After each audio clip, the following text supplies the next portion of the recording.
जूनागढ़ जिले से एक चौंकाने वाला वीडियो सामने आया है, जिसे देखकर आप भी हैरान रह जाएंगे। ये वीडियो कीर्ति पटेल से जुड़ा बताया जा रहा है।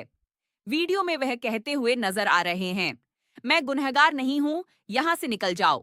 इसके बाद एक कथित कॉल रिकॉर्डिंग भी सामने आई है, जिसने पूरे मामले को और भी चर्चा में ला दिया है। आइए जानते हैं इस पूरे मामले की पूरी सच्चाई और क्या है इस वायरल वीडियो के पीछे की कहानी।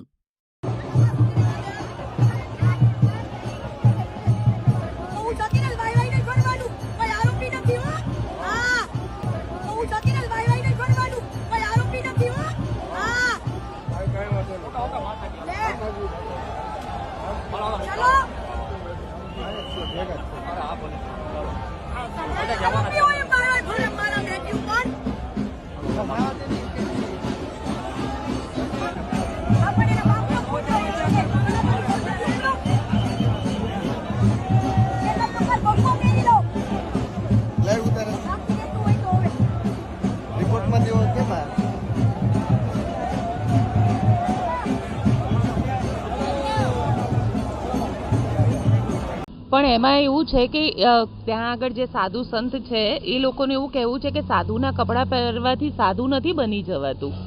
પણ હું ક્યાં કહું છું કે હું સાધુ છું, સનાતની છું એવું કીધું છે મેં તો. અને એવો પણ આરોપ લગાડી રહ્યા છે કે સાધુને બદનામ કરવાનું આ કૃત્ય છે, તંત્રએ કાર્યવાહી કરવી જોઈએ.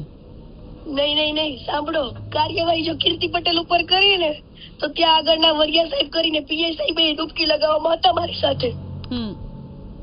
બરાબર, ઈ તો જીન્સ પેન્ટ માં હતા. ઓકે. અને કુંડની મર્યાદા તો એવું કે છે કે જીન્સ પેન્ટ પહેરીને તો એને ઉપર નથી ઉભું રહેવાતું, આજુબાજુમાં નથી ઉભું રહેવાતું. એની મર્યાદા તો એ છે. જો સાચા સનાતન ધર્મની તમે વાંચો ને તો એ કહેવત છે.